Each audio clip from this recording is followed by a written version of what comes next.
although there are all kinds of issues that I care about and all kinds of issues that I intend to work on, the single most important thing I can do is to help in any way I can prepare the next generation of leadership to take up the baton and to take their own crack at changing the world. That was former President Barack Obama at the University of Chicago in April, his first in just a handful of public appearances since he left office in January. Our next guest says while the president did deserve a break from the spotlight, the country needs him to start speaking out again. Caroline Randall Williams writes in the New York Times a piece titled, "President Obama, Where Are You?" It reads in part, "President Obama, now is the time to start talking. I recognize and respect your deliberate approach to navigating these fraught times, but this relentless subtlety has become wearisome. Mr. Obama, now is not the time to follow the keep quiet rules while the new administration plays moral equivocator to a much aghast nation. It's time for you to come back." I love that after you posted on Twitter about the violence in Charlottesville, Virginia, you set a record for the most liked tweet. But my joy at the news of your weighing in was complicated by your using a quotation, even one from Nelson Mandela. "I look to you for your good words. I'll keep waiting because I know they will be worth it. But where are they?" And author Caroline Randall Williams joins us now from Nashville. Caroline, thanks so much for being with us this morning. Fascinating column. George W. Bush famously had a policy and still has a policy that he doesn't come out publicly and condemn the man sitting in the Oval Office because he knows how tough the job really is. Why do you think it's different this time?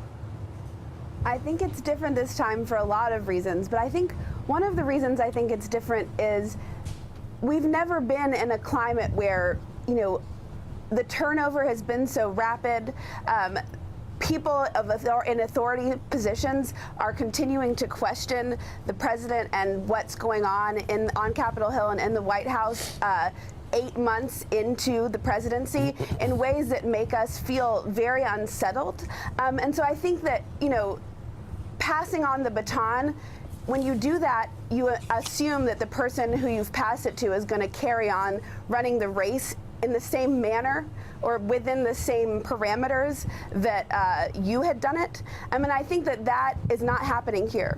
So President Obama privately is not happy with what's been happening in the country in the 7 months since he left office. But what do you think he would accomplish by going out and, let's say, making a speech, something like Mitt Romney did during the campaign, condemning the sitting president of the United States? Do you think there's a risk that would further tear apart the country? So here's the thing. I don't think that I'm not asking for condemnation. What I'm asking for is some insight, from those of us who are sitting here bewildered, some insight into what we can do, from somebody who knows how the machines of politics work more informedly. Because I am a private citizen who tries to be civic-minded and engaged, but I'm interested in knowing from somebody who really has a sense of how things do get done, what he thinks we need to be doing. Because there's also so much language of chaos that's coming down from Washington and from the media right now, and I want to know what his take on some of that is, because I think the genuine sense of, I wrote panic in my article, and I don't know that panic might be a bit extreme, but there is a sense of unrest that I'm really invested in understanding and knowing if the scale of my discomfort is reasonable, and I think that he's somebody that I would look to and trust his insight in that. Caroline, John Heilman has a question for you. Hey, Caroline, I think you speak for millions of Democrats who would like to hear more from President Obama right now, but I'm trying to gauge a little bit your tone. I run into liberals and former supporters of the president all the time who are almost at this point a little angry at him for not engaging more, who feel like he's being in some way irresponsible for not for not being more actively involved in the civic dialogue right now, for not taking on Donald Trump. You seem to be like you kind of wistfully want him to be sort of a pundit here, like you want to hear what he has to say, his take on views, but do you feel in some way kind of almost agitated or angry about the fact that the president is on the sidelines at this point in the Trump administration? Well, what I will say is,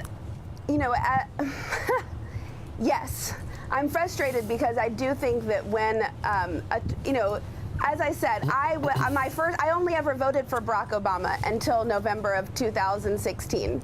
I was not able to vote before that because I hadn't yet turned 18 years old. So I was raised up in the political space where he was the president. And, you know, he's saying that he wants to enable young people to take on their civic responsibilities. Part of that is coming back in and giving us the tools to navigate a situation that we were not prepared to navigate. There's talk about the 25th Amendment being pulled out. The president, after Obama being a president where people are questioning his fitness in genuine terms, is not a normal circumstance in which to move into your next chapter of navigating a political space. So I do think that it is his responsibility to come and talk to us, actually. Noah? Caroline, Noah Rothman with Commentary Magazine. The president, over the course of his presidency from 2009 to 2017, lost 1,042 Democrats their seats. We all remember what happened with Congress. We all remember what happened with the governorships. 25 states are in 100% Republican control. The president made 150 down-ballot endorsements in legislative races where you have the Democratic farm team. The result was they lost chambers in Iowa, Minnesota, and Kentucky. The Democrats are already engaged in the Trump era. Republicans are a little discouraged.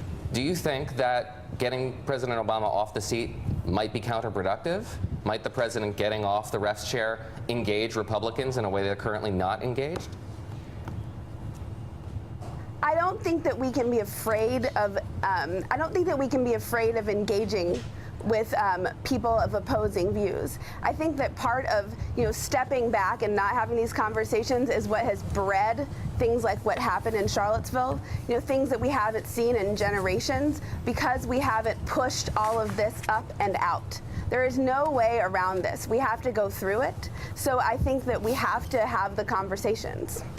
Caroline Randall Williams, really appreciate you being on with us this morning from Nashville to talk about your piece. It's in the New York Times. Everybody can check it out. Thanks so much. Thank you. Governor Dean, what do you make of the idea that President Obama needs to be doing more? Would that be helpful in this moment? Well, from a political point of view, no. You only have one president at a time, and to violate that would actually give Trump a target at which he could, carry on. Trump loves to have a complete, convenient whipping person, and that would be Obama. There is a way to do this, but you have to really thread the needle. The other thing, I think Caroline's generation is fantastic, but they have to make their own way now. I mean, it's our job to coach. It's our job to lift up. I think the former president, is trying to do that, as are a lot of us I'm hoping the next presidential candidate is under 50, or at least under 55 in our party. We have got to transfer this over to the next generation. The Trump election, I think, was in a sense their generation's Edmund Pettus Bridge or Kent State, and their principles have been violated as a whole generation. But they're going to have to fight through this by themselves. Obama can't do it. He is not the president anymore. You only have one president at a time. And I think if he gets into this big time, he makes it easier for Trump, not harder. Do you worry about something we've talked a lot about on this table, which is progressives and Democrats making some kind of assumption in their minds that Trump is so bad as a president, this is their point of view, that they're going to win 2020 just on the basis of Absolutely that? not. I think we might win 2018 that way. We will not beat an incumbent president without. But that's what but you worry about that perception. I don't worry Democrats. about that. I don't talk to anybody who thinks we're going to walk in 2020. They're mostly agonizing about which one of a gazillion candidates that we have that are all great. It's more than that. But you'd like the field, Is that though? the Hui principle of the Constitution? Exactly. Jonathan Turley made my morning with the constitutional principle. Underlining your Hui yes. principle. All right, Governor Dean, thanks so much. Always good to have you on set. Coming up, we're tracking Hurricane Harvey. Its sights set on Texas. It's expected to be the strongest storm to make landfall in the U.S. in more than a decade. Bill Cairns joins us with the latest track, and it's a long one. Plus, former Homeland Security Secretary Jay Johnson joins us here on the set in New York. And the Trump administration says the president is serious about shutting down the government if Congress does not fund his proposed border wall. And what about the part where Mexico was supposed to pay for it? Morning Joe is coming right back on a Friday morning.